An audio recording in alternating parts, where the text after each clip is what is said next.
Guys, it's your legal guardian here. I am back. My name is Sheila Kololo, a junior forensic investigator, a double master's graduate, currently on secondment as a candidate attorney. So I sat for my body exams in August and I passed all four. And I am here to tell you that if you are writing and you're feeling a little bit anxious, feeling like, oh my goodness, board exams are difficult, I'm here to get the the load off your shoulders. And yeah, so today I'll be taking you guys through paper 2, which is administration of deceased estates. So I will be giving you guys pointers on how you understand the principles so that you don't get lost. Alternatively, I also have my notes that I am retailing at 100 Rand, which is just the principle of the liquidation and distribution account. Once you know the principle, guys, you are set to run with that paper. What is a liquidation and distribution account for those that have not really got to understand what it is? So a liquidation and distribution account is basically like a financial report accounting for the deceased person's assets, debts, and then after ensuring that everything is accounted for, debts are settled, the estates will then now be distributed. It is a general rule of, I think, Regulation 5 of the Act that your liquidation and distribution account has to have a heading.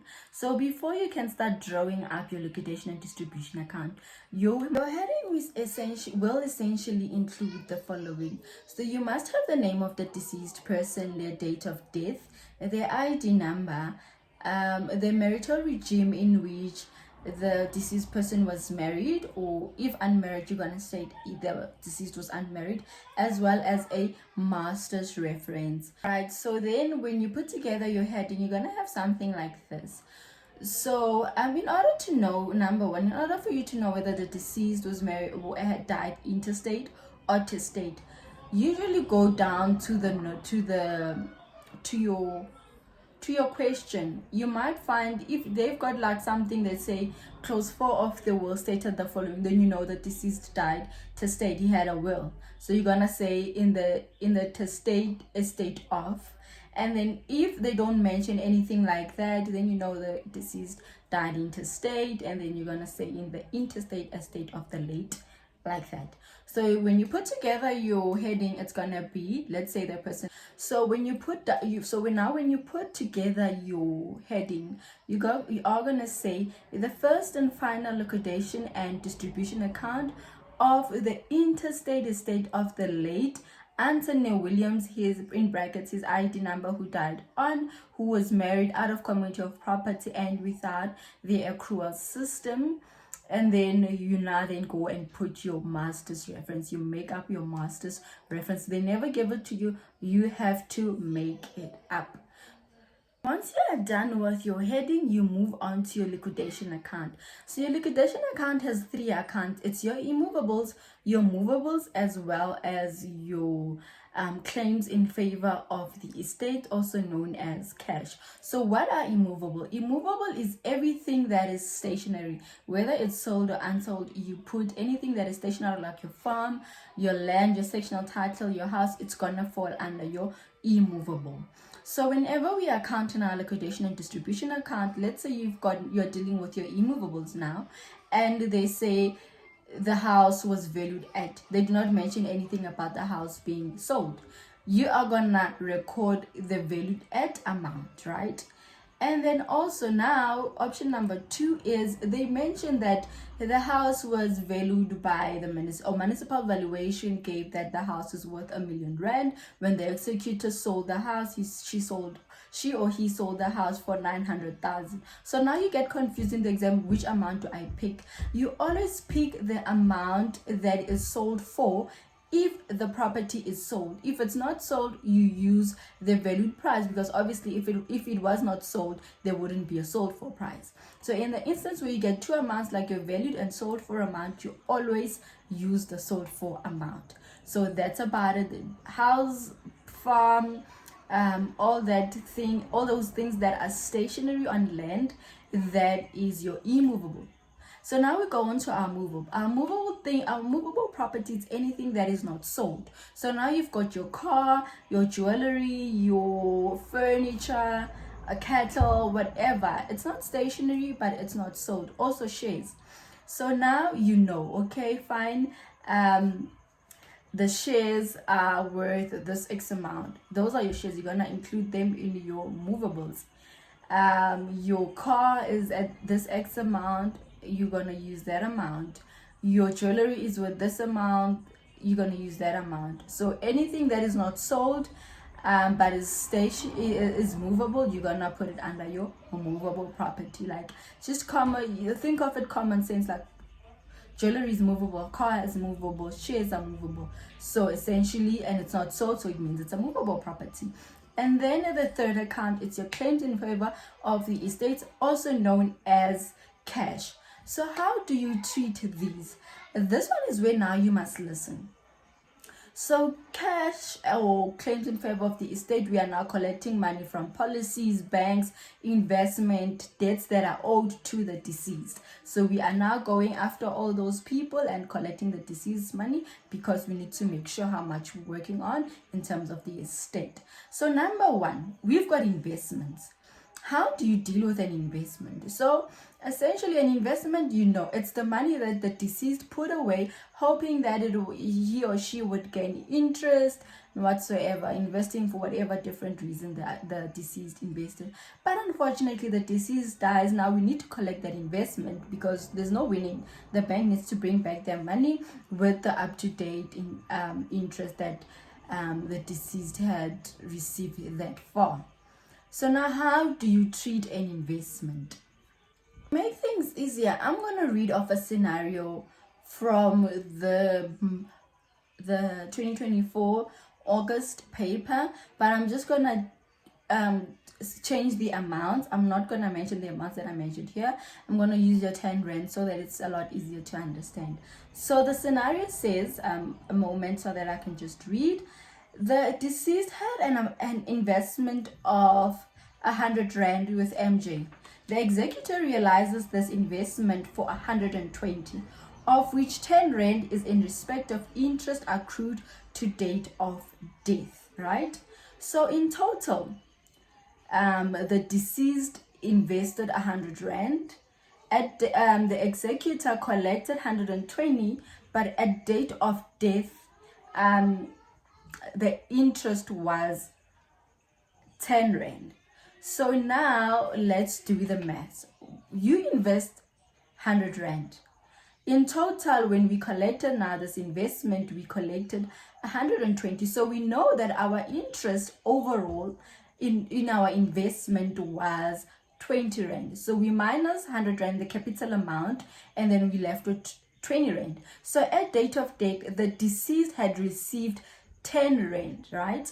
So now it's a principle. On the liquidation account, we only account for amounts up until the date of death of the deceased, right? So if they say at date of death, you must always remember you're only going to account for the amount at which, when the deceased died, the interest was that amount, right? I hope I'm making sense and not confusing you. So capital amount is 100 rand. So now when you record, you are going to have your investment, let's say MJ Bank, and you're going to say capital loan amount in your liquidation account, mind you. Capital loan amount, you're going to write 100 rand. And then interest earned, you're going to write 10 rand, right? So you always have to write these amounts separately, because you get 2 marks for having the entries like that.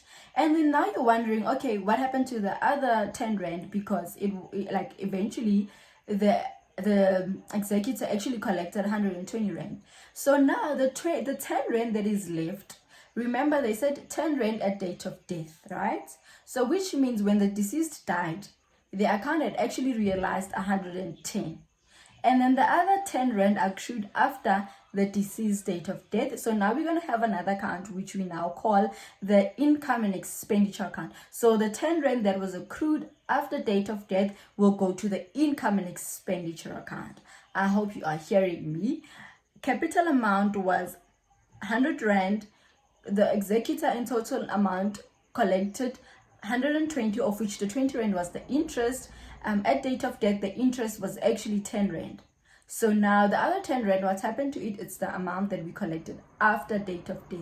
So now we're going to put it in the income and expenditure account. So when you record your investment under your liquidation account, you're only going to have 110. So but you have to record them separately. You're going to say capital loan capital investment amount 100 rand, interest and as at date of death. You don't have to write as at date of death, I'm just making it so that you guys can understand, 10 rand. So that's it. That's how you treat your investment. Then going to the other ones that dribble people, policies. Rule number 1, for your liquidation account, if you see a beneficiary in a policy, like I don't want to say I died, yay. So XYZ is the deceased and had a policy with mutual Dondoni, and let's say BZX was the nominated beneficiary, Run Simba. That policy does not go under your liquidation account. You do not put a policy that has a beneficiary. So the moment you said you see nominated beneficiary, run. Simba, run, like run. A policy that you stay away from is a policy taken by an employer. So you see an employer took a policy, no, it does not go in your liquidation account. So the moment you see that a policy says with the nominated beneficiary, it does not go there.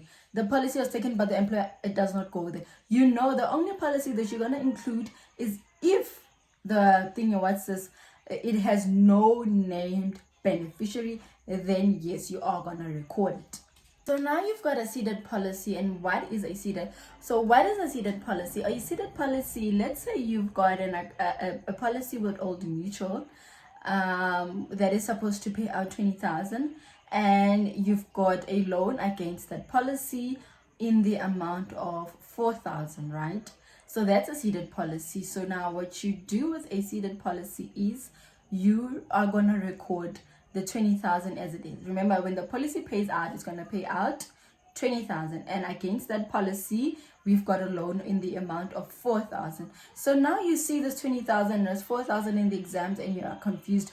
Do I minus? Do I record 16,000? What do I do? So what you're going to do in your liquidation account is that you're going to record the 20,000 as it is, and then now you're going to go to your liabilities, right? And then under your liabilities you are going to write your old your ceded policy / whatever description loan, right? And then you write that 4,000. So that's how you treat a ceded policy. So a ceded policy is basically saying, yes, I've got 20 million 20,000 with Old Mutual. When Old Mutual pays and I still owe this loan, you are going to take the 4,000 from the Old Mutual payout to settle the loan. That's about it. That's what a ceded policy is. And then now you find other scenarios whereby it is said that the deceased took out a life insurance policy against, let's say, their spouse, right?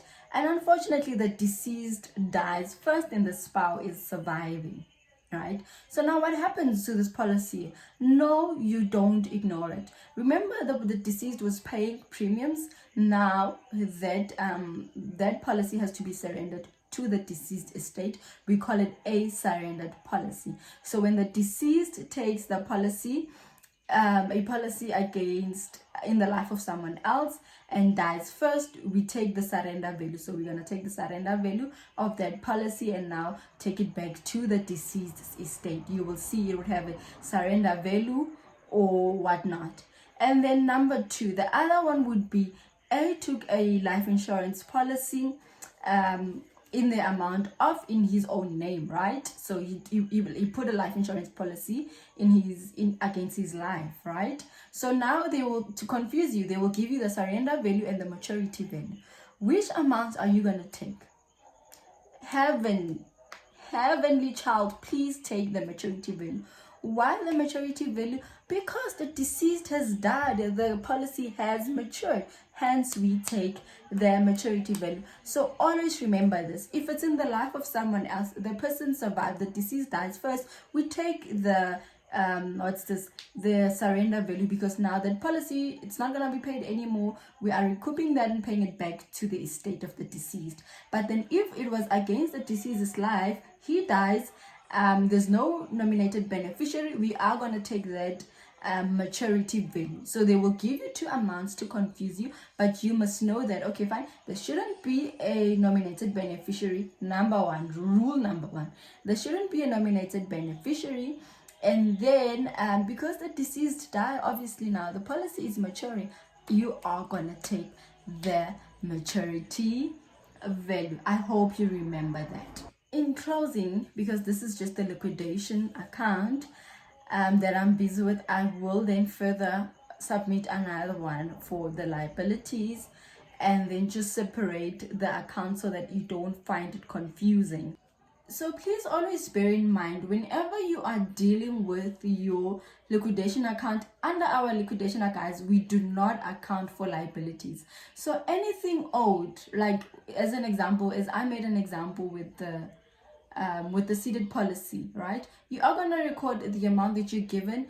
Under your liquidation, you're not going to minus anything, because that 4,000 is going to go to your liabilities. So essentially, under your liquidation account, the first three accounts, we do not account for liabilities. We record an amount as it is. So for another example would be, let's say there's a house, it's R1,000,000. Against the house there's a bond of 500,000 rand, and then now you get confused that, okay, do I record the value of the house as 1.5 million, as 500,000, as $1,000,000? How do I work it out? Remember, we do not account for liabilities.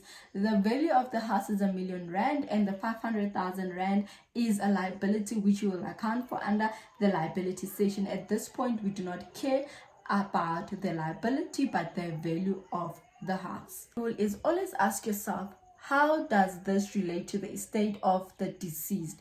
Like, always ask yourself, if you put in a policy, ask yourself that, especially if it has like someone, a nominated beneficiary, that should tell you that, but when Old Mutual pays out, they're going to pay out to Ntabiseng, not the deceased estate, because Ntabiseng is the beneficiary. You understand? Then you get the thing, oh, okay, no, this shouldn't go under my liquidation account. Right? And then when they are married in community of property, you account for the entire estate. I know you are thinking, what about the 50-50 rule? Please, for now, just let that rest. There is a point in the later accounts where we are going to account for that. But for today, for this session, I need you to understand just the liquidation account and the principles surrounding the liquidation account. Another one, if the deceased owns something with someone in equal shares. So for instance, let me say me and my sister, we own land, right? Our parents bequeathed land, so we own that land in equal shares, right? And then for the purpose of my estate, we own, and let's say the estate value, the value of that land is 800,000. For the purpose of my liquidation account, you are gonna account for 400,000, so which is my half share from that land. So that's how you treat it. If the deceased owns something in equal shares with someone, you're only gonna account for the deceased share. That's it from me, guys, for the liquidation account section. So I'm gonna drop another video where we deal now with our liability. This is the administration expenses and our claims against the estate, and then another account that will follow is like your recap account, your distribution account, your income and expenditure account, your estate duty addendum and such. But now for today, focus on your liquidation account. Try to understand the different the different principles of the transactions, and also whenever you write, please make sure that you understand the marital regime. When it's in community of property, we account for everything. When it's out of community of property without accrual, the assets remain separate. So they might say Zanele and Sibusiso, right? According, obviously, in your facts, they will tell you that they're married out of community of property without accrual, and then it's Sibusiso that died, because men must die. And then later somewhere they state that Zanele had jewelry in the amount of. They're just doing that to confuse you. You obviously know that Zanele's jewelry has nothing to do with the estate. You must keep that at the back of your mind. All right. So always remember things like that. So if they are married in terms of an accrual system, you'd obviously now have to keep out for things like the deceased had an accrual claim or the other party had an accrual claim, right? So if it's an accrual claim, you'd obviously know that, okay, later on down there in my liabilities, I would have to include the accrual claim that the other spouse has against the estate.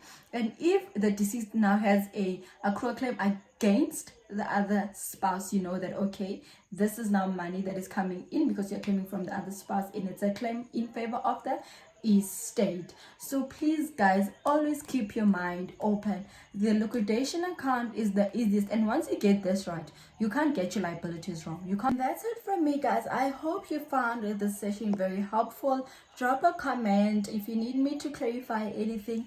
Come back, let's engage, let's pass paper 2, guys. And please also share the video with your friends that are also writing. Share it to other groups, and thank you. That's it from me, guys. Bye.